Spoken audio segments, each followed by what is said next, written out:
Welcome to Behind the Page, the Eli Marks podcast, with your hosts, John Gaspard and me, Jim Cunningham. Hey there, Jim. John, we're back. I can hardly believe it. Well, we're back just for a bit. This is a special bonus episode to round out season 3. That's great, but I have done the math. I think we are out of Eli Marks' stories from the self-working trick. I'm sorry, the award-winning self-working trick.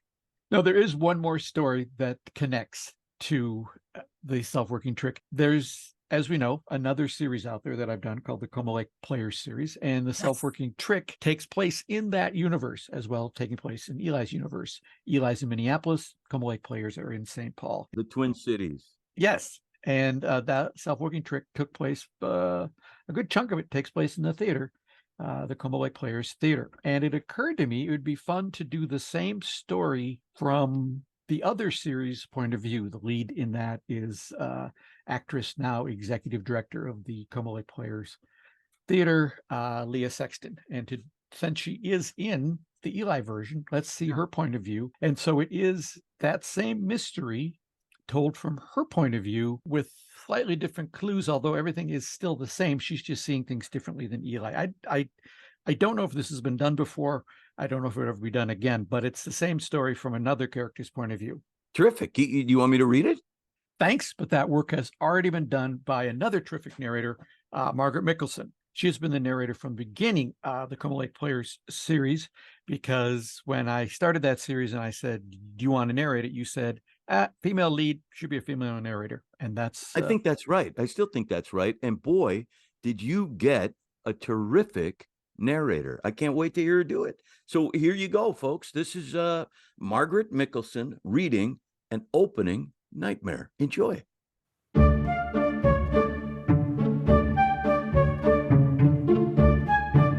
Albert's Bridge Books presents An Opening Nightmare, a Como Lake Players short mystery. Written by John Gaspard. Read by Margaret Mickelson. Chapter 1. Leah, you've done it before. All the more reason for me not to have to do it again. I have no other options. On the contrary, you have plenty of options. You just don't like any of them. Please? Devon's tone had been ratcheting up from mild begging past whining, headed with great speed toward pleading. But this last please was beyond dramatic. To Leah, it sounded like turbo pleading. She shook her head. Having an actress drop out of a play a week before it opens is not the end of the world, she said. You can recast. Devon shook his head. There's not enough time to learn the part. It's the lead. She's got more lines than anyone. Then she walks around with a script in her hand, Leah suggested, at least for the opening weekend, until she gets up to speed. Devon again shook his head. The character is supposed to be blind, he said. I know the theater's all about suspending disbelief, but I think that's a nudge too far. A what? A nudge too far, he repeated. You know, you're asking the audience to pretend the actors are really the characters, that the set is really her apartment, and that everything happening in front of them is happening for the first time. And then to have a blind character spend the length of the play reading from a script in her hand? That's a nudge too far. I think the expression is a bridge too far, Leah offered. Not a nudge, a bridge. Devon stared at her, his face a sea of blankness. That doesn't make a bit of sense, he finally said. We're not talking about bridges here. We're talking about little nudges. A little here, a little there. Before you know it, the whole thing just looks silly. I really don't think we should do it with an actress walking around with a script in her hands. The audience won't buy it. How about if the script is in Braille? This remark came from Gloria, who technically wasn't even a part of this conversation. She just happened to be there in Leah's office when Devon had burst in with his upsetting news. The lead actress in the play he was directing had just quit to take a paying job at the Guthrie Theater across town. So not only do I need to find a new actress, but I need to find one who can read Braille? Devon asked. Talk about a nudge too far. Ignore her, Leah said, gesturing toward Gloria. She's not here in an official capacity. Well, I am the president of the board here, Gloria offered. So if, heaven forbid, this becomes a board issue, I will definitely have input in it. I'm sure we can solve this without going to the board, Leah said quickly. She knew from experience that once she involved the board in a situation like this, it wasn't going to get better. It might get bigger, and it certainly would get more complicated, but it wouldn't get better. Look, Devon said, his tone switching from good cop to bad cop. I've seen your resume. You played the part 2 years ago in Summer Stock. You would pick it up easily, and you'd save the show. Leah didn't believe she'd saved the show, but the rest of what he had spouted was true. About a year before becoming the executive director of the Como Lake Players Community Theater in St. Paul, she'd done summer stock for 3 months in Upper Nyack, New York. One of the plays she'd done had been Wait Until Dark, in which she had, in fact, played the lead, a blind woman. It would be a huge help to me, Devon said, returning to his initial pleading tone. And I really don't want to have to take this to the board, he added, now sounding like a mobster offering up a subtle threat. Leah turned to Gloria. Unofficially, what's the board going to say? Gloria shrugged. Well, you did set a precedent taking over that part in Arsenic and Old Lace. And there's always a possibility Devon won't be able to recast the role between now and opening night, which means canceling the show, disappointing the cast and crew, and losing all that revenue. Gloria had wisely saved the most important word for last, revenue. Leah knew that among all of her tasks as the new executive director of the theater, the most important one was keeping the theater solvent. It hadn't exactly been on the brink when she arrived, but it was close. Major repairs had been ignored, many invoices were outstanding, and attendance had been declining for years. Leah had spent her first 6 months just straightening out finances, and she was proud there was actual visible advancement in that area. Now would not be the best time to reverse that limited progress. She sighed as she turned to Devon. Fine, she said flatly. I'll play the part. Against my better judgment and with the understanding that I'm never doing this again. Never say never, Gloria suggested with a wry smile. Fantastic! I'd like to officially welcome you aboard as our new leading lady, Devon said as he stood up and headed toward the door. Leah's office was so small this only required taking one step. Rehearsal is tonight at 7. Do you need a copy of the script? Devon, I run this theater. I really don't think I'm going to have a problem getting a copy of the play that is currently in rehearsal here. But Devon was already out the door. Leah turned and looked at Gloria. I'm going to regret this, aren't I? Nah, Gloria said. But I know one thing for sure. What? You have no idea how to find a copy of the script. Leah stared at her friend for a long moment. You're absolutely right. Gloria reached across the desk and picked up Leah's phone. She pressed 2 buttons. Betsy, she said in the receiver, can you grab a copy of Wait Until Dark for Leah in here? She hung up the phone. Shall we go to lunch? Leah looked at the stack of papers on her desk and the several Excel tabs opened on her computer screen. If we can spend at least some of the time discussing the upcoming fundraising gala, which was why you stopped by in the first place, then yes. She stood and pulled her purse from the top drawer of the nearby filing cabinet.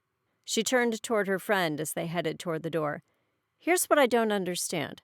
How did Devon get a list of the shows I've been in? Gloria grinned as she followed her friend out. Yeah, that's a mystery that will probably never be solved. It is a weird experience to walk into your first rehearsal and realize that absolutely all the other actors know their lines completely, and I only know my lines a little bit, and that might even be a stretch, Leah said quietly. Alex smiled. I know the feeling. It's only happened to me once before when I was playing Guildenstern, and Rosencrantz and Guildenstern are dead. I showed up for the read-through. Mind you, not the first rehearsal, the read-through. And my Rosencrantz was already off book. Wow, Leah said. It was quite intimidating, Alex continued. I realized immediately I had to up my game considerably. But in that instance, the other actor was right. There's so much verbal sparring in that show, you really can't begin to do any real work on it unless you already have all the words. And there are a lot of words in that play. At least in this instance, with this show, you have the advantage of having done it recently. You might be surprised how quickly the lines come back to you. They had reached the top of the stairs and were just about to step into the theater's rehearsal room. Leah stopped on the landing and took a deep breath. Alex kindly waited for her. As a fellow actor, he understood what she was walking into. Leah had run into Alex on her way up the stairs and was very pleased to see a familiar face. He had saved her a couple times during the run of Arsenic and Old Lace when she stepped in after one of the actors had fallen down a flight of stairs. And since then, Alex had become a friend and, well, Leah wasn't sure what he had become or what he was becoming, but she decided at that moment this was the least of her worries. Leah did her best to put a confident expression on her face as she stepped into the rehearsal room with Alex right behind her. And hooray! Looks like we're all here, Devon said from his side of the room. He was sitting behind the director's table at the far end of the rehearsal hall. Between him and Leah were the rest of the cast, as well as a few set pieces, an old couch, a kitchen table, some chairs, and a bookcase. Masking tape on the floor marked doors and stairways. In short, it was a pretty stripped-down approximation of the dimensions and the furniture on the set downstairs, which was currently in its final stages of construction. Everyone, let's welcome our savior, Leah Sexton. Leah has graciously agreed to step into the role of Susan after the surprising, sudden, and selfish departure of she who shall not be named. There were murmurs of approval from the cast, nothing bombastic, just general agreement on Devon's statement. To speed things along, why don't you each introduce yourselves? Mercifully, it was a small cast, so this process didn't take long. Alex was the first to speak up. I'm Alex, and I play Rote. I will be your nemesis and tormentor for the next few weeks. Hey, that's my job, Devon piped in. This was met with a polite laugh from the cast. Leah wondered if it might be because the idea landed a little too close to the truth. I'm Lloyd Williams, and I play Mike, your husband's old army pal. Or am I really his pal? Let the audience decide. He punctuated this with a short, maniacal laugh. Leah recognized Lloyd's name from one of the theater's productions earlier in the year. He was a good young actor, and Leah imagined he and Alex often vied for the same parts, so it was nice they were both able to find roles in this show. I'm Omar, and I play Carlino, the first murder victim in the show. Technically, that's not right, Lloyd interjected. Remember the woman hanging in the closet? Oh, that's right, Omar said, sounding a little defeated. That's me, never the dead bride, always the dead bridesmaid. I am the second victim in the show, and to add insult to injury, I die off stage. I don't even get a freaking death scene. This produced a laugh from the cast. Leah recognized Omar from the theater's recent production of Shaw's You Never Can Tell, in which he had played, and beautifully, a comic old waiter. With his stocky frame and shaved head, Omar was built for character parts. The next voice came from the corner of the room. I'm, Tom Drake, and I play your husband, he said. Sam. In the play? He added quickly. This actor was also in his 30s, but he appeared to lack the confidence to state his name, or even his character's name, with any real gusto. Leah had run into this type before, and it was something of a cliché in the community theaters. The mousiest actor off stage would occasionally become the most energetic and watchable on stage. Leah hoped that would be the case with Tom Drake, because right now the nondescript man practically disappeared into the woodwork. "And I'm Georgia," said the only other woman in the room. Leah recognized her face from headshots in the files, but she wasn't sure if she'd seen her in any plays yet. "Which is causing all sorts of confusion for a select few, because I play a character whose name also starts with a G, which some people seem to have trouble remembering and keep calling me the wrong name on stage," she continued. She threw an unforgiving look over at Tom Drake. Her severe expression might have been a glare or might have been a joke. Leah really couldn't tell. Leah was surprised to see that a woman in her early 30s was playing a role which was obviously written to be played by a teenager.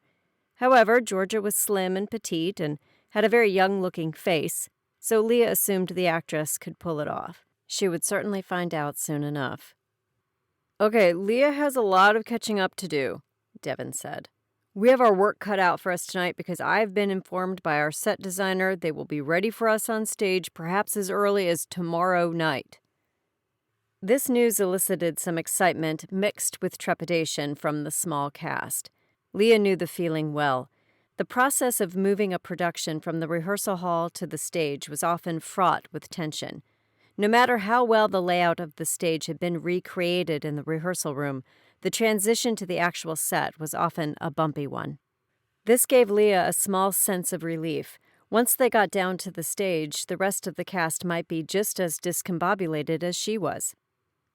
"So tonight, I just want to walk the show," Devin continued. "That way Leah can get a sense of the blocking and the rhythms, sort of get her sea legs, as it were." There were mumbles of agreement from the cast, and then they started the show. Leah wasn't in the first scene, which gave her a few extra minutes to study the layout of the set.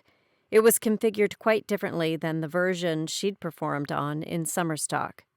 And then, sooner than she would have liked, she found herself saying her first line in the show. "Hear about the murder?" And she was off and running. Chapter 2. The next 3 hours didn't exactly fly by, but Leah was kept occupied the entire time. She was surprised how quickly the words came back to her. This allowed her to focus on where to stand and when to move. Devin's blocking was, of course, different from her earlier production. Consequently, Leah had to fight muscle memory when the new blocking told her to turn left, while her old blocking told the rest of her body to turn right. "It's like performing the show in a funhouse mirror," Leah said. "You did great," Alex replied. The rehearsal had ended on time, and, as was often the custom at the Como Lake Players Theater, many of the actors rounded out the evening at Jimmy's, the bar directly across the street. Jimmy's was a neighborhood establishment, which dexterously balanced two distinct customer bases, the working-class folks from the area and the theater types from across the street. Both groups tolerated each other with little friction and even less interest. Alex refilled Leah's glass from the communal pitcher of beer. The cast had found a table in the back of the crowded bar. "You're actually lucky to be here this late in the process," he said. "Devin has been so indecisive on every element of the show, including the blocking, that it was like rehearsing a new show every night." "The man simply cannot make up his mind," Lloyd Williams added. "It's borderline unprofessional." "It's annoying as hell is what it is," Georgia snapped. She had just returned from the bar with her drink of choice, a vodka tonic. Leah had been surprised during the rehearsal just how quickly and accurately Georgia had been able to slip into the role of the teenager. Leah wasn't sure if that signaled a natural immaturity on the actress's part or just tremendous skill. Either way, even right up close, Georgia had amazingly and effectively become a rather annoying teenage girl. "I have never been in a show where a director changed every element as often as Devin has," Georgia continued. She sat heavily in the seat next to Leah. "I'm surprised he ever got beyond the casting stage." "You know, it's sort of fitting the lead actress was changed at the last minute as well," Omar suggested. He looked over at Leah from his place across the table as he grabbed a handful of pretzels from a bowl. Terrific job, by the way. It's a tough thing to walk into, and you handled it great. He held up his glass and a toast. Thank you, Leah said. I was surprised how quickly it all came back. I did a production of A Christmas Carol, Lloyd Williams said. We used to do it every year. One year our Scrooge couldn't make it for the final weekend. So they called the guy who'd done the role 3 years before. He hadn't even read the play in those 3 years, but he walked in, put on the top hat and the cape, and he was a word-perfect Scrooge. It's a gift, that's for sure, Alex said. Either you got it or you don't. I can barely remember the lines I have for this play, let alone one from years ago, Tom Drake said quietly. Leah could hardly hear him over the loud music. Barely is right, Georgia snorted. This is Tom's first play at this theater, Omar explained. He is the most new of all newbies. It's my first play anywhere, Tom corrected. You've never done a play before and you got cast in a significant role in this one? Leah said, then quickly added, I mean, I don't mean to sound so incredulous. I'm sure you're very good. Congratulations. That's what community theater is all about. Tell me about it, Lloyd grumbled. I was essentially a spear carrier for the first half dozen shows I was in. I don't know why Devin even cast me, Tom said with a shrug. He said something about me having the right look or something. Leah couldn't help but smile. Tom's look, if he had one, was what an old acting teacher of hers had called Sears Catalog page 47. Tom wasn't exactly bland, but he also hadn't been blessed with leading man looks, like Alex and Lloyd. Georgia appeared to want to add something to the conversation, but she was interrupted by the buzzing of her phone. She glanced down and scowled at the small screen. A summons from the old ball and chain, she said with a sigh as she stood up. She pressed the button on the phone as she walked away from the table. Leah could just hear the beginning of the conversation. What do you want, anyway? I'm practically on my way home. Before George's voice was swallowed up by the music and the general hubbub of the crowded bar. George's departure created a long moment of awkward silence at the table. Leah glanced around at the 4 actors in front of her. 2 leading men, 1 character actor, and a newbie who, based on his performance during rehearsal, might not be long for the theater. Although, who knows, Leah thought. It's his first play, he's nervous, he doesn't know anyone in the cast. I should cut him some slack. So how are things coming for the big fundraiser? Omar asked, breaking the silence. Are all the segments cast? I know that's a cliché question coming from an actor, but I'm just curious. The fundraising gala, Leah had quickly learned, was popular with the acting community due to the large number of actors required for its production. Over the course of one gala evening, the audience would be treated to short scenes from all 9 plays for the coming season. While some directors like to double and triple cast the segments, the director for this year's gala had opted to cast each role with a different actor. Yes, I think the director for the preview segments has cast all the parts, Leah said quickly. I believe Betsy sent out emails to everyone who's been cast. I got one, Alex said. I got one, Lloyd Williams echoed. I didn't get one, Omar said. He turned to Tom Drake. Did you get cast for the gala preview? Tom looked like a scared rabbit. He shook his head quickly. No, he stammered. I didn't get cast. Well, that's nice to hear, Omar said with a sigh. 50% of the actors at this table did not get cast. I guess I don't feel quite so bad. Actually, Tom said, struggling to get his voice heard above the din of the bar, I didn't audition for the gala. I didn't know about it. Omar shook his head. Great. Just great. Alex turned back to Leah. Other than that, how's it going? I know this is the first time you've had to run one of these things, and it can turn into a bit of a nightmare. Leah laughed. No, so far so good, she said. I met with Gloria today to go over all the silent auction details, and I'm just waiting to hear back from the guy who's going to be our MC. Other than that, I think we're ready to go. Before that, you've got one more big hurdle, though, Lloyd Williams said with a grin. What's that? Your opening night, he said. Leah shuddered at the words. More like my opening nightmare, she said. This produced a knowing laugh from the other 4 actors around the table. Now, if I'm not mistaken, I think the next round is on me, Leah said. Beer all around? Chapter 3. Despite the director's annoying and persistent indecisive approach, Leah was surprised at how smoothly Tech Week and the first 2 previews had gone.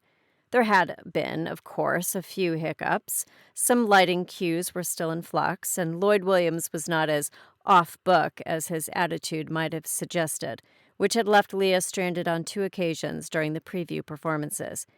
However, the real revelation was Tom Drake, who played the role of her husband.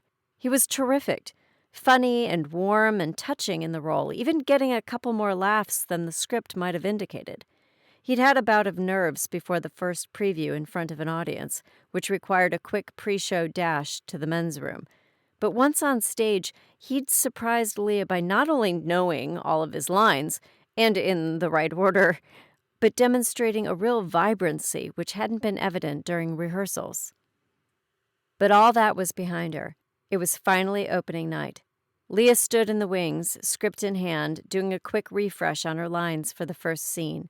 She could hear the rumble of a full house out in the auditorium. Alex, in full costume and makeup, sidled up next to her.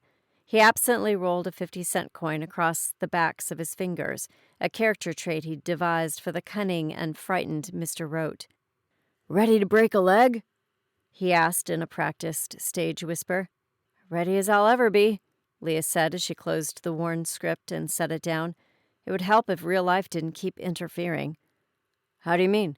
"Oh, I just got a text from the guy who was going to MC the gala for us, pro bono." "You mean for free?" "Yes, for free, but pro bono has a classier sound to it."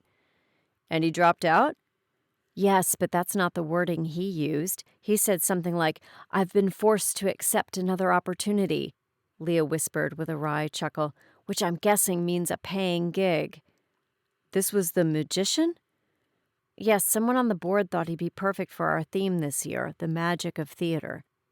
"Yikes, really?" Leah nodded. I know. There are some hills you choose to die on, and that theme was not one of them." "Death by committee." "Exactly." "Well, if you're looking for a replacement, I know a guy." Leah couldn't help but smile. "Of course you know a guy. You know everyone." "That's probably an overstatement, but I do know a pretty good magician. Who do you think taught me this?" Alex held up his hand, once again demonstrating his newly acquired talent, skillfully rolling a 50-cent coin across the back of his knuckles. "I could ask him." "If you don't mind, that would be fantastic," Leah said. "One less thing for me to deal with." "No problem," Alex said. He glanced over at the assistant stage manager, who was waving at him frantically from the other side of the backstage area. "Anyway, have a great show." "You too." This was followed by an awkward moment between the 2 of them, in which they didn't know if they should hug, give each other a quick kiss, or a formal handshake. That, in a nutshell, Leah thought, was the best representation of where things currently stood with Alex, a weird sort of limbo. Before she could say or do anything else, Alex was on the move, headed toward the other side of the backstage area from which he would make his entrance in a matter of moments. Leah took a deep breath. There's nothing I can do now, she thought, except do the show. Just then, the house lights dimmed, and it was time to perform Wait Until Dark. When Leah looked back at the evening's performance, she realized it had been, at least up until the murder, a nearly perfect show. It wasn't just a question of everyone hitting their cues, saying their lines, and finding their light. While the 2 preview performances had been good, the opening night audience witnessed a much stronger, more vibrant show. Everything just clicked. Alex was bone-chillingly scary, as Rote. Lloyd Williams was both smarmy and charming, and also managed to pick up all of his cues and respond with the correct, or mostly correct, lines. Georgia was the quintessential annoying teenager. Omar, in his brief scenes, once again demonstrated his chops as a character actor. Even Tom Drake, playing her husband, took everything up a notch from what he had done in the preview shows. The moment Leah was most looking forward to, as was everyone in the cast, was the big jump scare toward the end of the play. After a prolonged scene in pitch darkness, it appears that Susan has killed the dreaded Mr. Rote. That scene was played in complete darkness, adding even more suspense and terror to the moment. And then a bit of light appears. The refrigerator door slowly swings open. Leah, as the blind Susan, of course doesn't witness this. But from the audience's perspective, it doesn't matter. The bad guy is dead and the heroine is headed toward safety. And then, blam! Out of nowhere, Rote leaps out of the darkness, clearly not as dead as everyone thought. As it had done with the two preview audiences, this moment elicited a sudden scream from the crowd. It was the ultimate jump scare. Leah could hear the audience shriek, of course, but at that moment she was in the midst of a well-staged and choreographed battle to the death with Rote. As a result, it took her several seconds of tussling with Alex to realize something was wrong in the audience. The initial scream of shock at the appearance of Rote had faded, yet someone in the crowd persisted in their screaming. This was not a yelp of surprise, but a shriek of real terror. Leah realized that, like the old expression, someone in the audience was screaming bloody murder. A loud murmur rose within the crowd, and then shouts of, "Turn on the lights! Get a doctor! Turn on the lights!" Kanisha, the level-headed stage manager running the show from up in the booth, wasted no time in following that directive. The house lights popped on, and from her position on stage, Leah could just glimpse what all the fervor was about. In the back row, a few seats from the aisle, one of the audience members lay slumped forward. A large knife, not unlike the one Leah was currently struggling to hold onto in her fight with Rote, protruded sharply from his back. Two things were immediately apparent to Leah. That audience member was clearly dead, and this evening's show was just as clearly over. Chapter 4. Although everyone had been told to turn off their phones before the show began, the audience seemed to have no problem quickly pulling them out, turning them on, and calling 911. From where she stood on stage, it looked to Leah like half the audience had their phones out and were dialing at the same time. Then what seemed like just moments later, EMTs burst into the theater, followed nearly immediately by the police. The performance had shifted seamlessly into a crime scene. The police secured all the exterior doors, hustling the opening night audience into the theater's front and back lobbies. For just the briefest of moments, Leah regretted having shut down concessions after intermission. As her friend Gloria would have remarked, she clearly left money on the table with that move. Still in makeup and costume, Leah moved through the lobby, looking for the familiar face she was sure would be there. And he was. Homicide Detective Dietz was conferring with two uniformed officers. Perhaps twice her age, Dietz was the definition of craggy. He always looked tired, and tonight was no exception. Deep in conversation with him was Betsy, the theater's longtime administrative assistant. Although Betsy was not as old as the theater, she came in a close second. "It's a ticketed event," Betsy was explaining to the detective as Leah got close enough to hear. "We have a new ticketing system, so we can give you the phone numbers, email addresses, and credit card information for all the ticket buyers. And we know where each party was seated, so we can get you all that data. This new system, holy cow, we've got tons of data." Detective Dietz glanced up at Leah and nodded a greeting. "Plus, all the exterior doors are locked during performances," Leah added, picking up where Betsy had left off. "So while it's possible someone might have left after the, crime, it's unlikely anyone other than audience members were in the building when it happened." "And the cast and crew, of course," Betsy said. "I've pulled the CCTV footage from the back and front door. Those cameras are motion sensitive. I did a quick check. Nothing was recorded after the smokers came back into the building at the end of intermission." "We'll need copies of that," the detective said. "Ready whenever you need it," the old woman replied quickly. Betsy headed back toward the box office as the detective turned to one of the uniformed officers. "There's no point keeping all these people here," he said. "Start letting people go. Just make sure you get IDs on everyone before they leave." The two officers left to begin their task. Dietz turned to Leah, giving her a quick glance up and down. "Interesting choice of wardrobe," My wife used to wear those. What are they, culottes? Capri pants, Leah explained. I'm in the play. Do you know what happened? Best as we can tell, someone stabbed one of your patrons in the back during a blackout in the show. Was the blackout planned? It's in the script. Dietz nodded. The wife has tickets for next weekend. I doubt you'll see exactly the same show as tonight. I certainly hope not. Leah realized that while the performance was over, the night was far from done. Well, I obviously picked the wrong opening to attend last night, Gloria said with a laugh and a sad shake of her head. Sounds like you had one for the record books. I don't know about that, but it was certainly one for the police blotter, Leah agreed. She reached for the bread basket, which she'd noticed still held one final very fluffy and, surprisingly, warm roll. The two friends were halfway through their lunch in the posh restaurant found deep within the Guthrie Theater in Minneapolis, where Gloria worked. Leah always marveled at the perks and extras one received by working at the august establishment. In contrast, the Como Lake Players Theater only sported 2 vending machines in the break room. One dispersed off-brand sodas, and the other offered a wide selection of stale candy and chips. Leah made yet another mental note to look into upgrading those paltry selections. What really irks me was last night was the first Como Lake Players opening I've missed in years, Gloria continued. It figures. The first time I'm not there, and finally something interesting happens on that stage. So I'm guessing your opening night here was somewhat less eventful? No deaths? Leah asked as she finally corralled and stabbed the remaining cherry tomato in her salad. Theater in general died a little last night here, but that was the only real casualty. A new play via a spanking new playwright, and one who actually deserves a bit of a spanking, if you ask me. Someone needs to explain to her that dense and obscure are not 2 concepts you're looking for in a play.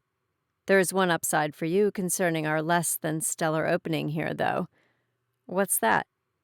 The town's few remaining theater critics were with us, not with you. So what did the police know? Who was it? Who did it? Why?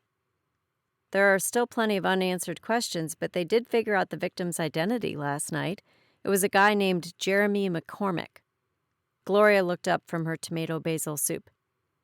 Jeremy McCormick? The actor? Leah nodded. Yes, apparently he's been in several shows at the Como Lake Players. Betsy recognized the name immediately, and both Alex and Lloyd Williams knew him when I mentioned his name at the bar last night. I just bet they knew him, Gloria said. The 3 of them were always vying for the same roles. If the police are looking for a motive, there's one right there. To be honest, I'm not sure there's any role at the Como Lake Players that's worth killing for, Leah said. Certainly none worth dying for. And even if they did have a motive, they also have airtight alibis. Both Alex and Lloyd were lying dead on stage near me when the murder occurred. Although Alex wasn't quite as dead as the audience thought, Gloria said. You're saying the murder happened during the blackout, right before the jump scare, right? Yes, in the dark. That's either precise planning or damn good luck. Do the police have any actual suspects besides all Twin Cities community theater male actors in their mid-30s? Leah shook her head. I didn't get that impression from Detective Dietz last night, although, as he said, the investigation is ongoing. Is there anyone else in the cast we should suspect? Did any of them have means, motive, and opportunity? Leah considered this for a long moment. Well, I can't speak to motive because I just don't know the cast all that well. As for means, well, the knife that was used to kill Jeremy McCormick was right there in the back lobby all night long. It's the knife we were going to use to cut the opening night cake. Just sitting there for anyone to grab at any point in the evening, Gloria said. Yes, I suppose so, Leah agreed. Someone could have picked it up during intermission and then used it to stab Jeremy McCormick during the blackout. But if it was an audience member, they'd have to find a way to get out of their seat, move to the back row, and then count down the right number of seats, in pitch darkness, no less. It could be an audience member who just hid in one of the bathrooms during intermission and then snuck into the theater during the blackout. I suppose so, Leah said. But as for the actors, although they had access to the knife, I don't think they had opportunity. Lloyd and Alex were with me on stage when it happened. I could see Georgia and Tom Drake in the wings waiting for their cue to come on. Of course, Omar was down in the green room waiting for the curtain call. But in order to come up out of the green room and get to the lobby, he would have had to pass both Georgia and Tom Drake backstage. And both of them say that didn't happen. Gloria laughed. So your little production has been blessed with the magical aura, which is Georgia? Lucky you. Who is her sexual conquest for this show? Conquest? I'm not one to spread rumors, Gloria began. Before Leah could object, Gloria held up a hand to stop her. All right, I'll own it. I am definitely one to spread rumors, but sometimes rumors are based in fact. I've seen Georgia in many, many shows, and the one thing you can count on is that she's going to hook up with somebody in the cast. You can set your watch to it. Leah considered this new piece of rumored information. I don't know, she finally said. I got the distinct impression she's married. Gloria nearly did a spit take with the contents of her second glass of wine. I don't think that's an issue with that young woman, Gloria said as she used her napkin to blot a bit of wine off her cheeks and then dabbed at the tablecloth. I think her wedding vows weren't vows so much as they were suggestions. As far as I can tell, she doesn't seem to have anything going with anyone in the cast, Leah said, and I usually have a pretty good radar for that sort of thing. Well, perhaps, just perhaps, our little Georgia is starting to mature, Gloria said. Let's turn to a brighter topic. Has anyone else bailed from the gala presentation besides our MC? Not today, but I haven't checked my email for an hour. You folks are getting quite the reputation over there, Gloria continued. First, your lead actress leaves a major role there to essentially do a walk-on part over here, and then your MC bails in favor of a paying gig. I know, Leah said with a laugh. I hope these things don't come in threes. Well, in truth, you may have already hit your third, Gloria suggested. Leah looked over at her questioningly. How do you mean? Gloria shrugged. You did sort of permanently lose an audience member last night, didn't you? Leah really couldn't argue with that. Chapter 5. Devon had called for a notes session to take place before the Saturday evening performance, which all the actors, including Leah, dutifully attended. However, with the director's penchant for indecisiveness and constant change, she was concerned about what these notes might entail. On the other hand, given the chaotic nature of the previous evening, bringing everyone together for a quick pep talk actually didn't strike her as such a bad idea. All right, Devon said as he paged through his small notebook. Great show last night, really tight, just a few minor tweaks, nothing major. The cast sat quietly on stage as Devon continued to flip through his notes. They had all taken different positions around the set. Omar was perched on the edge of the stage. Tom was sitting on the short flight of steps which led to the apartment's front door. Georgia was on the couch, with Lloyd Williams sitting at the other end, balancing on the arm of the sofa. Alex had settled into one of the chairs around the small kitchen table, while Leah had opted to stand. She leaned against the refrigerator. Lloyd, I talked to the set designer, Devon began, about how squeaky those blinds are when you open and close them to signal rote. It sounds like I'm running a threshing machine or something, Lloyd said. Not that I know what a threshing machine sounds like. Yes, they are loud, Leah agreed. I do wonder why I don't comment on it at that point in the show. I'm not sure how far the sound carries out into the house, but they are distractingly squeaky here on stage. Oh, honey, I could hear them all the way in the back row, Devon said. Anyway, I've talked to the set designer, and she says this issue falls under props, something about people touching it and it moving. So I have a call into our prop master, although that title might be overstating it. Prop minion is more like it, Anyway, my hope is that he can get them greased or oiled or whatever the hell you have to do to make them quiet. He glanced back at his notes. Okay, next. Tom, I need you to be further downstage before your first exit. You're getting lost up there in the kitchen. Sure thing, Tom said. He had his script open in a binder in front of him, and he began furiously taking notes. Further downstage, he mumbled, and then he looked up. Which way is downstage again? Oh, for God's sake, Georgia barked from her position on the couch. Can you at least attempt to learn theater terminology? I mean, how tough is it? There's a lot of new and different words to assimilate, Tom said quietly. I'm trying to get them all straight. Well, try harder, Georgia snapped. It's okay, Tom, Alex said quietly. I'll go over them with you again before tonight's show. Thanks, Tom murmured. He kept his head down, either focused on his notes or going out of his way to avoid eye contact with Georgia. Devin quickly flipped through the rest of his notes and then snapped his notebook shut. Other than those few notes, that was a pretty strong opening, he said. Just do everything you did last night, and I think we'll be fine. Except, he added just as the actors began to disperse from the stage, except let's lose that stabbing in the back row at the end of Act 2. I don't know about you, but I think it's pulling focus. He was still laughing as he headed up the aisle and out of the auditorium. We all know the expression, a bad dress rehearsal means a good opening night? Alex asked. But is there also another expression, someone dies on opening night and your second night is brilliant? If that expression doesn't exist, it should, Lloyd Williams agreed. The rest of the small cast around the table all nodded in agreement. They had retired to Jimmy's bar across the street after what was generally agreed to have been the best performance of Wait Until Dark so far.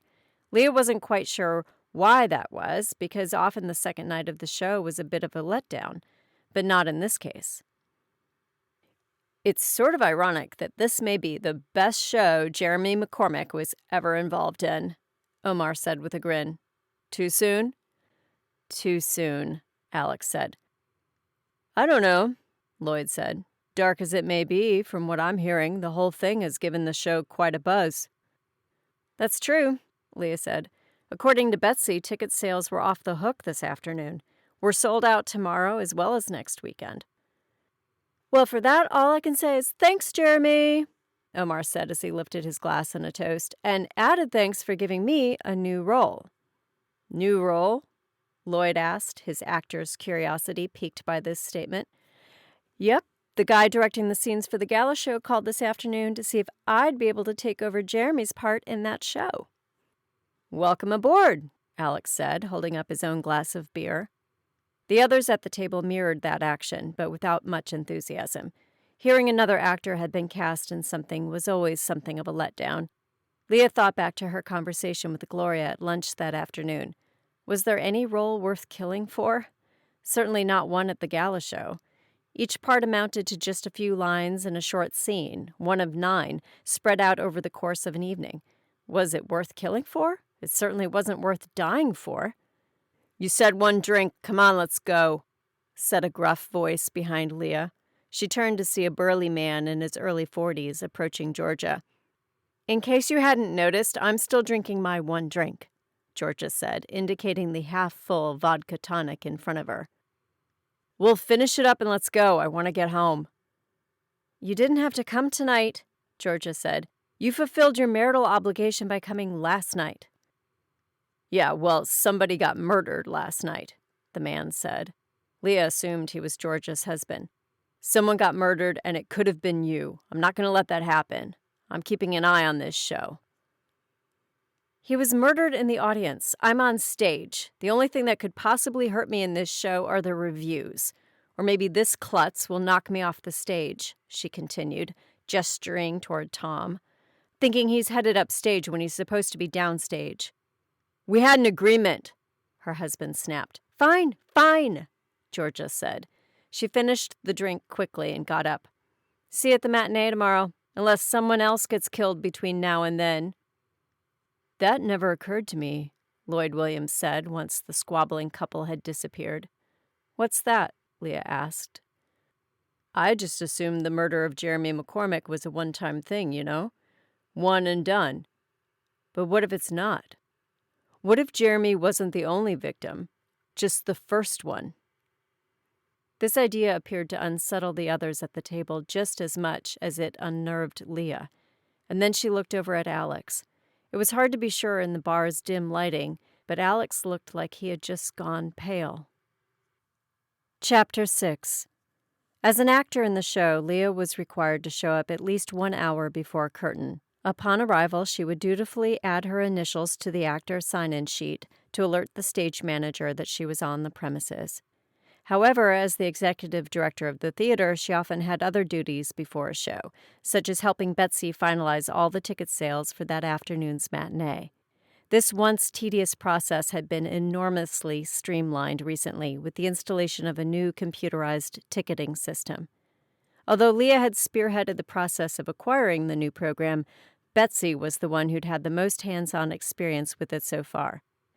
"By the time you print the ticket, everything's already been done for you," she explained as she demonstrated the process to Leah. "When they come up to the window, they tell you their name and you punch it in. Then verify the name and the show date. If they want to see where they're seated, you can pull that up and then spin the screen around for them." Betsy punched some keys on the computer and a schematic of all the theater's seats appeared on the screen. 2 of the seats were glowing. "This is where this couple is sitting for this afternoon's matinee. And you can click on any seat like this and all the information on that ticket buyer pops up." She clicked on one of the other seats, and a split second later, a box appeared on screen with the ticket buyer's name, contact information, and credit card number.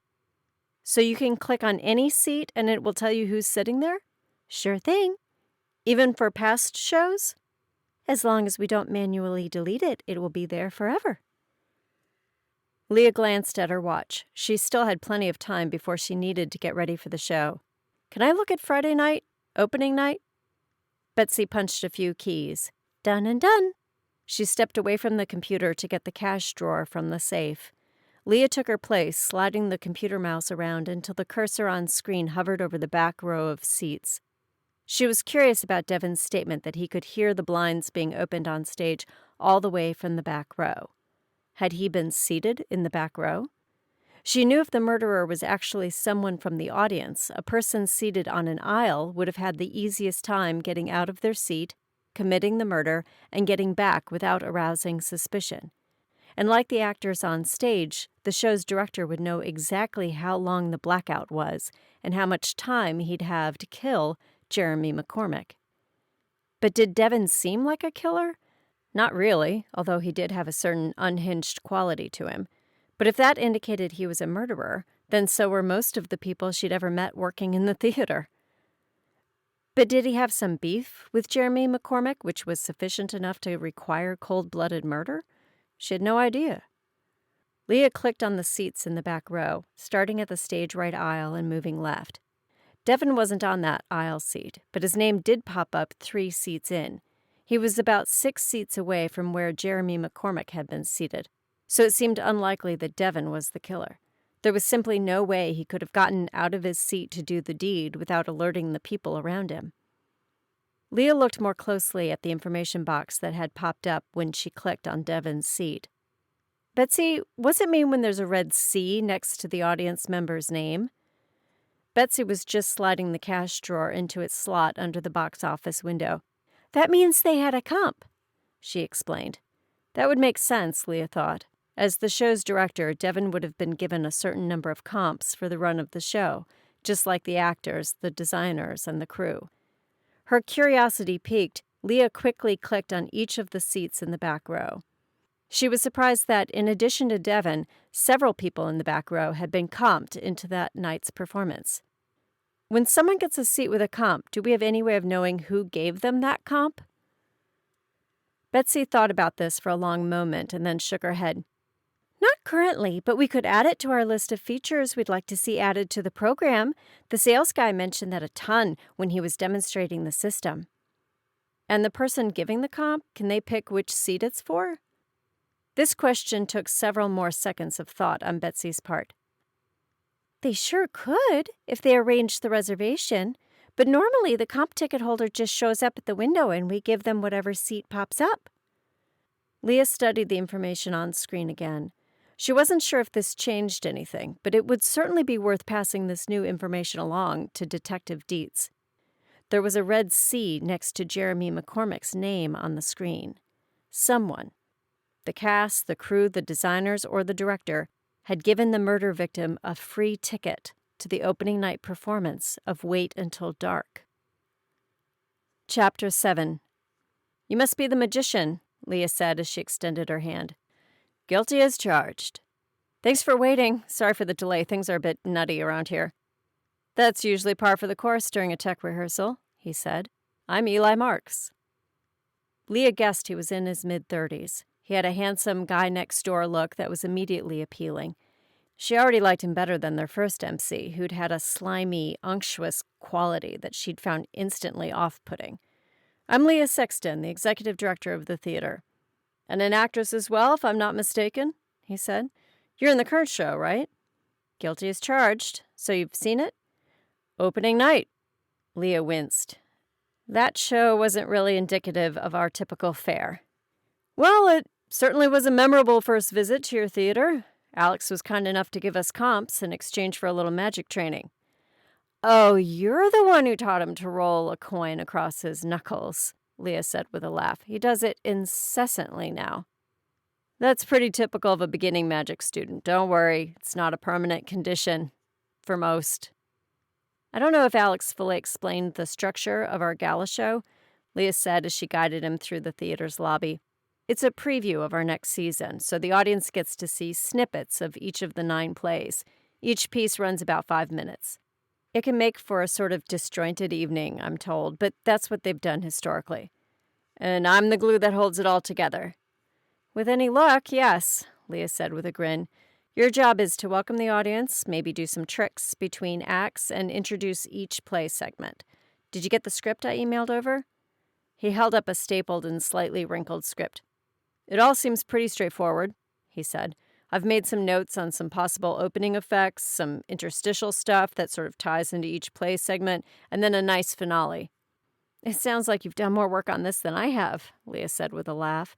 She listened at the door for a second. The sound of muffled voices within could be heard. "Let me just see how far they are on the tech rehearsal, and then we'll get you in and walk through your segments." "No problem," Eli said. "Take your time. I'm in no hurry." Leah pushed through the first and then the second set of double doors and entered the auditorium. She instinctively glanced over to her left at the empty seat in the back row where Jeremy McCormick had been sitting on opening night. There was no crime scene tape or any other indication of the violence which had occurred in that chair, which was identical to all of the other chairs around it. Further down that same row, she could see where Devon had been seated. The odd director had been in close proximity to Jeremy, but clearly not close enough to commit the crime. Leah glanced to her right at the identical row of seats on that side of the theater. She'd noticed there had been just as many comps on that side as well when she reviewed the computer schematic. But the comp seat Jeremy had chosen, or been given, had turned out to be deadly for its occupant.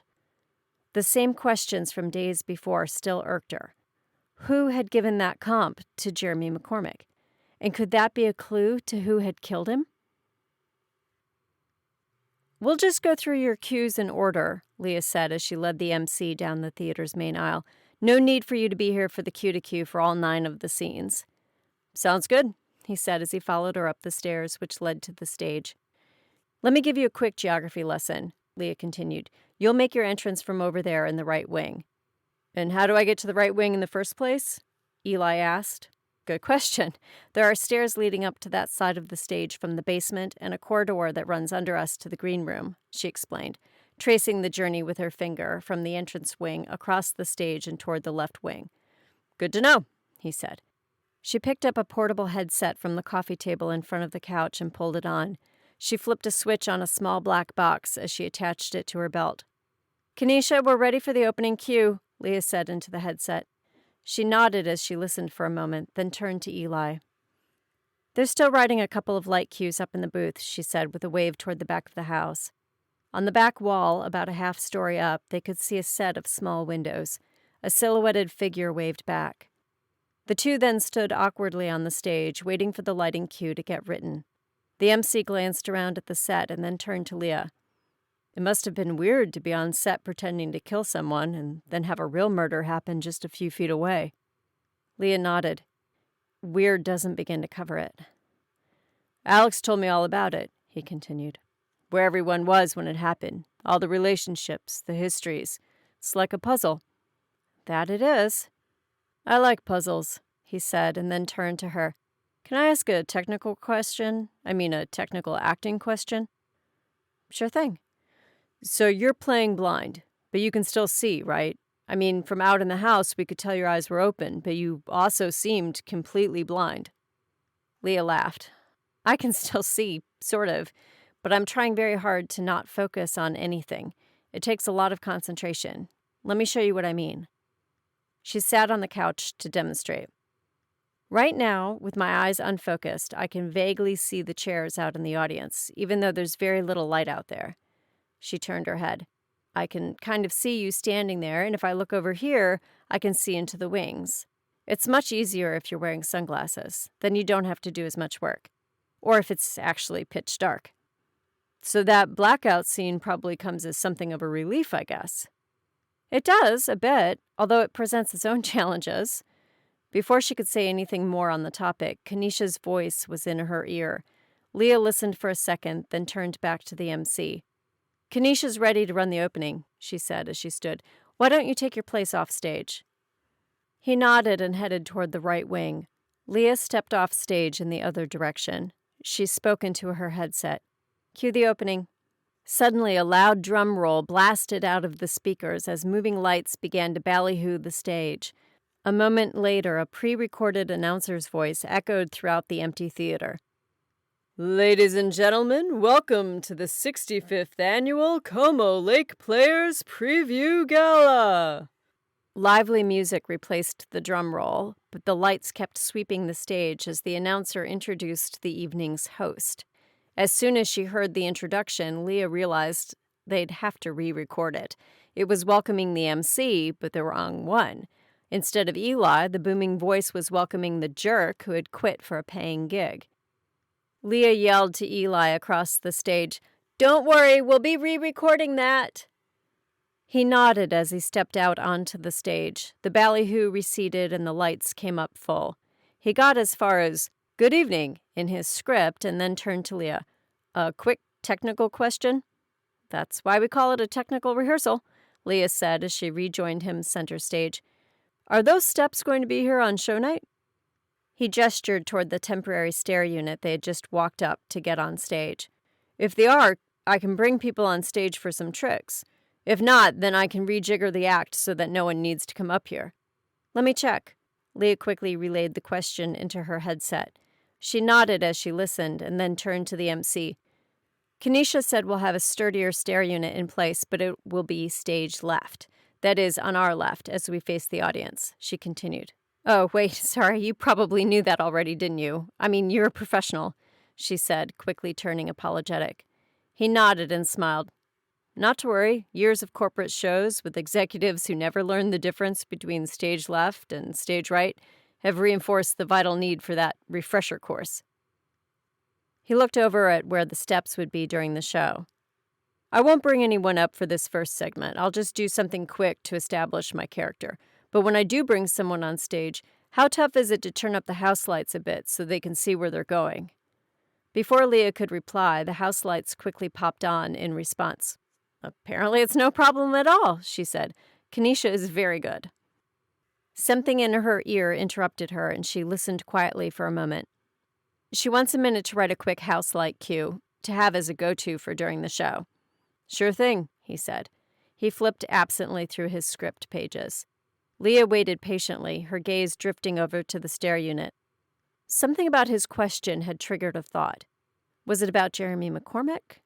It felt like it might have been, but it had disappeared as quickly as it had arrived. Kanisha's voice in her headset brought Leah back to reality. She turned to Eli. We're going dark for a moment while she finesses this cue. Before he could respond, the lights snapped off, plunging the stage and the entire room into darkness. This is as dark as the inside of a nun, as my uncle likes to say, Eli said. Leah laughed. He sounds like a hoot. You have no idea. Leah glanced around, realizing this must be the same cue for the fight scene, complete darkness. She glanced to her left and was surprised by what she saw. Or actually, what she didn't see. A moment later, the stage was once again flooded with light, and a light went off in her brain as well. I know how it happened, Leah said quietly. At least I'm pretty sure I know how it happened. Eli looked like he had a comment as well, but Leah already had her cell phone out. She was dialing a number she had strangely come to know by heart. Chapter 8. Thanks for coming, everyone.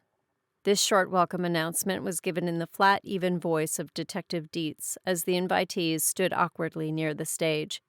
Although not a commanding figure, his years of experience somehow made him quickly the center of attention in a situation like this.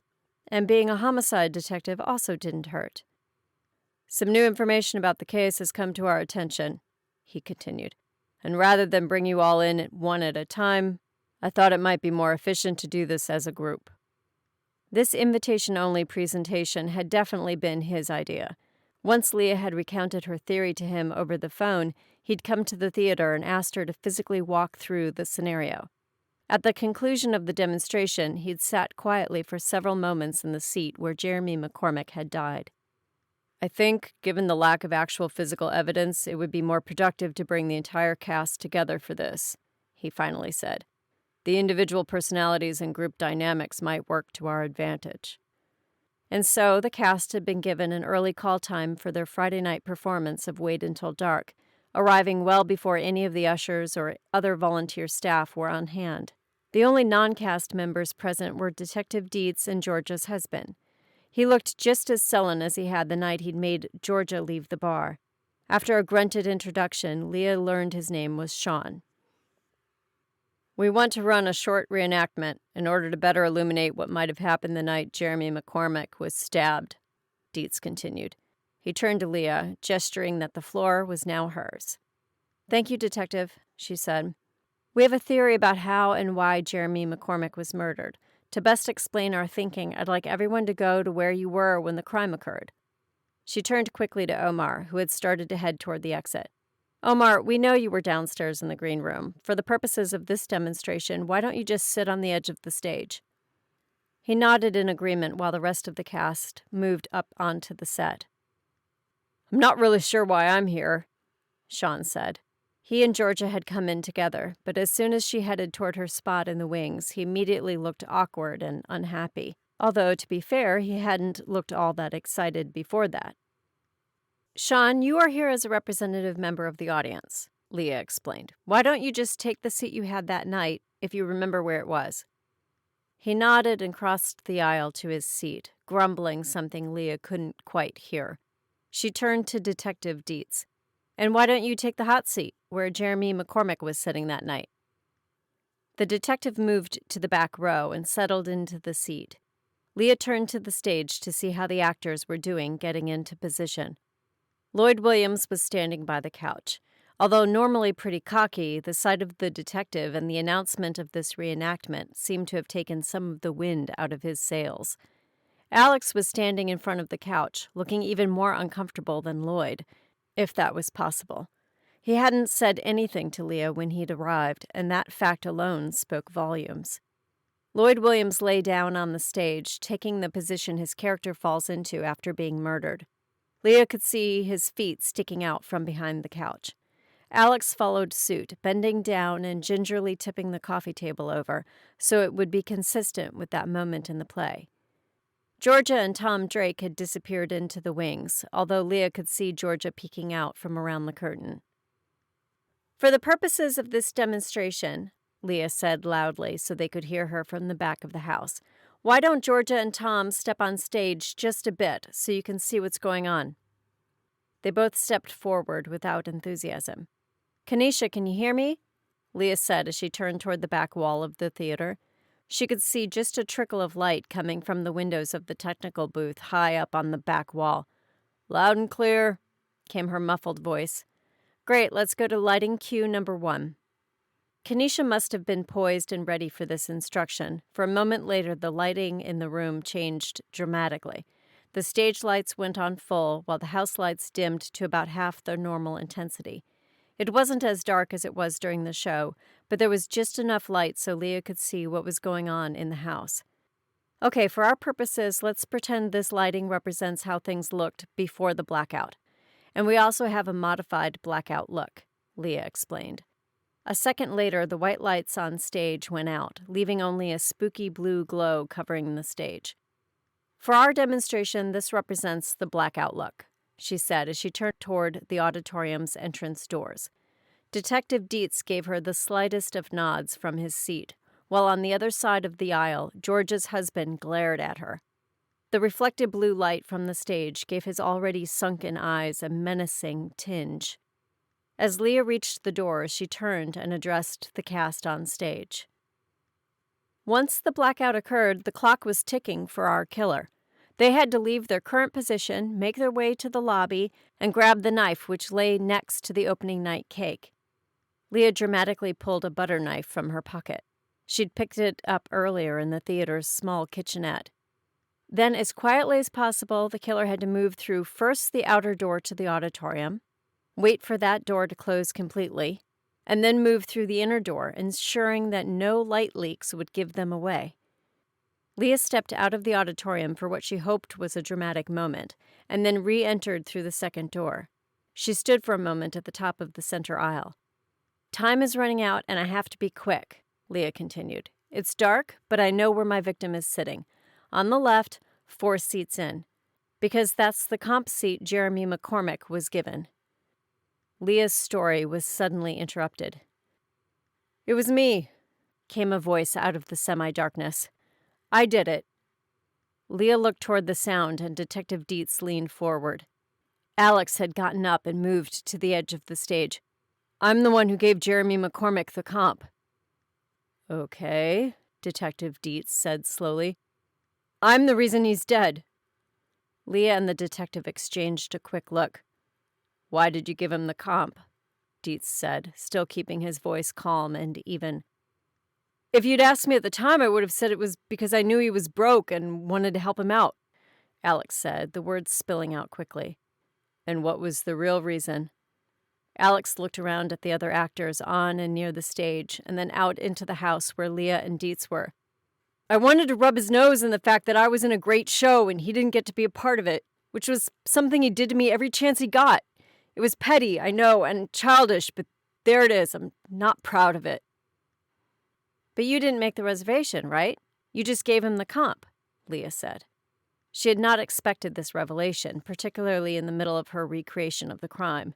This was not in the plan. "You didn't know where he'd be sitting." Alex nodded along as she spoke. "No, he picked his own seat.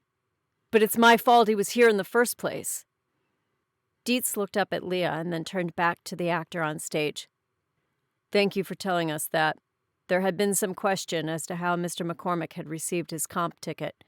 Now that question has been answered. Let's get back to the crime itself." Dietz gestured for Leah to continue. It took Leah a moment to remember where she was in the narrative. "I've entered the auditorium and am standing by the back row. Feeling for the seats, I ease my way down along the back wall until I count the 4th seat. I stab the victim repeatedly in the back at the very moment that everyone in the audience is jumping at Rote's back from the dead attack. The audience's screams cover up any sounds the victim might have made." Leah stood behind the chair in which Detective Dietz was seated and mimed a few quick but violent knife strokes. "Assured my work is complete, I leave the knife in his back. I feel my way to the entrance door, slip through it, waiting until it is completely closed, and then I move back into the lobby. Mission accomplished." Leah looked down the long aisle toward the cast assembled on stage. They stared back at her for a long moment. "That's nice and all," Omar finally said from his position on the stairs, "but how is that new? I mean, isn't that what happened?" "It is what happened," Leah said, "but I don't think that's what was supposed to happen." She moved back to her position directly in front of the closed doors. "I think the direction our killer received was this. The victim's on the left, the fourth seat in. From her position in front of the doors, Leah turned slightly to her left and indicated Detective Dietz, who sat 4 seats in from the aisle. The problem, as it turns out, was that the person offering that plan meant stage left, Leah continued, which from this new perspective facing the stage is actually on my right. So in reality, the killer should have turned right, counted 4 seats, and stabbed that person. She matched her actions to her words and found herself on the opposite side of the back row. The person sitting in the seat in front of her was Georgia's husband, Sean. It was simple, really, Leah continued. People get this mixed up all the time. The difference between audience left and stage left, especially people who are new to the theater. This last statement had its intended effect.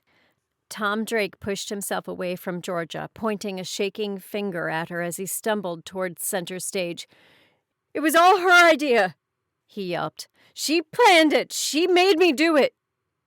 "What are you saying?" Georgia screamed back. "I had no idea you were planning such a thing. I love my husband."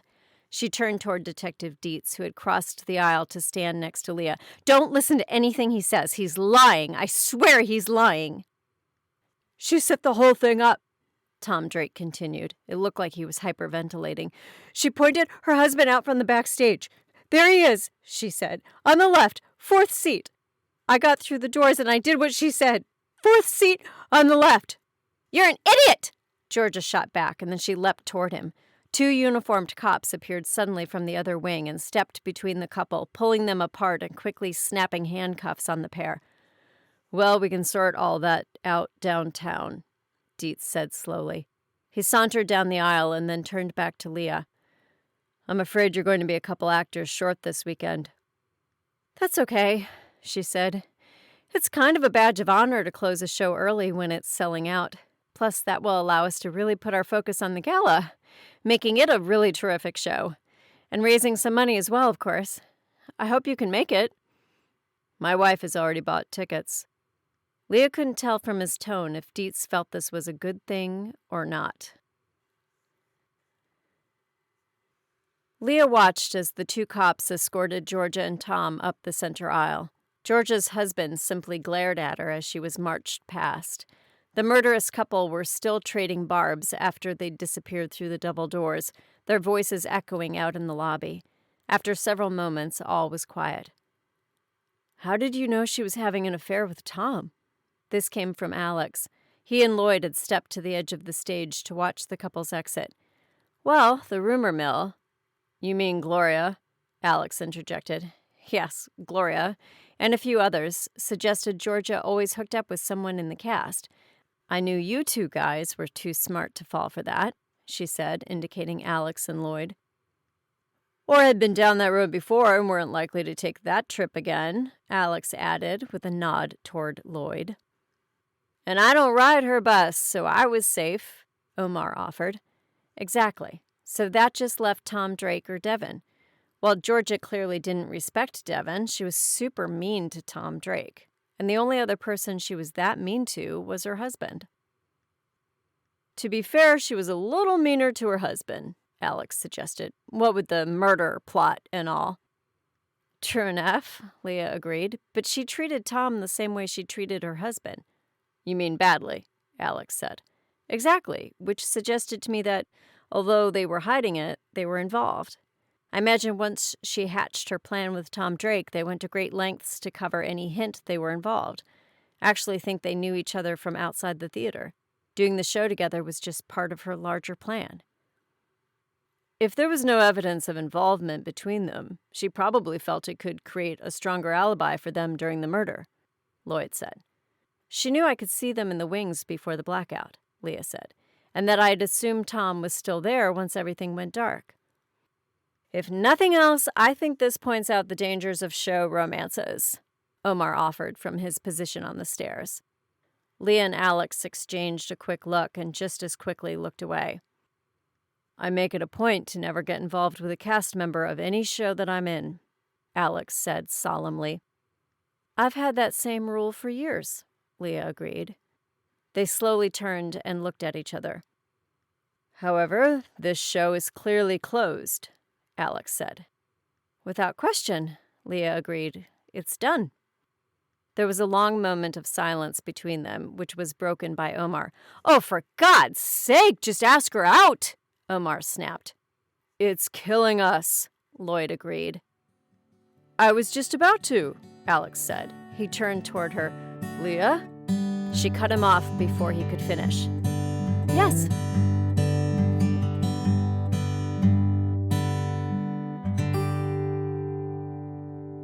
Well, that was fun. And I'm right. She is an amazing narrator. Good for you. Good for all of us. I liked how she solved the mystery using a couple of different clues. And I also like how Eli was hardly in that version at all. Well, you know, if two people tell the same story, they're each going to make themselves more prominent, aren't they? Indeed. For example, when I tell people about this podcast, your name hardly comes up at all. So this is it, isn't it? This is really the end of season 3. No more surprises. Am I right? You are correct. It is the end of season 3, but we have plenty of surprises in store for season 4. For starters, instead of 12 episodes like season 3, we're going to be back to our 24 jam-packed episode schedule. I can hardly wait. Hey, seriously, folks, no fooling. You got a lot of choices when it comes to entertainment. You got a billion choices when it comes to podcasts. If you're listening to ours, I'm grateful to you. Thank you very much. Thanks, everybody. We'll see you in season 4. On the other side. This has been Behind the Page, the Eli Marks podcast, with your hosts, John Gaspard and Jim Cunningham. Produced by Alberts Bridge Books at Grass Lake Studios. Find this podcast and all the books in the Eli Marks series at elimarksmysteries.com. That's ELIMARKS Mysteries.com. And thanks for listening.